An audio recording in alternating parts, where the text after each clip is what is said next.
desarrollando hombres.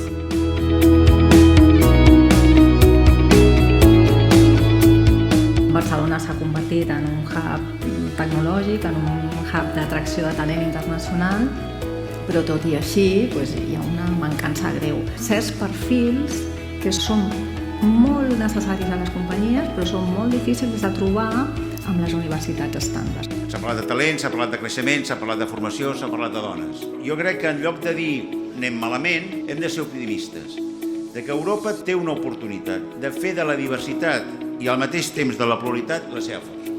Gràcies, gràcies, gràcies.